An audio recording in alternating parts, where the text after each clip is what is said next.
My name is Dawn Rice, and I came to Costa Rica to have my teeth done.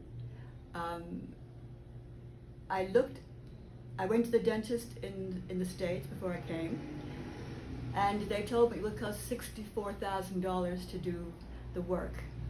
So I knew about the dentists in Costa Rica, so my husband and I looked up on the internet and we found 3 dentists. And when we arrived here, we went to the 3 dentists and we chose Dr. Garita. For the reason that we felt like everyone here was very capable, very nice, and the situation was very pleasing. Anyway, it ended up costing me $24,000 for myself and my husband. I had every single tooth in my head crowned, and my husband had 2 crowns, and I had an extraction, and I had implant, and my husband had an implant also.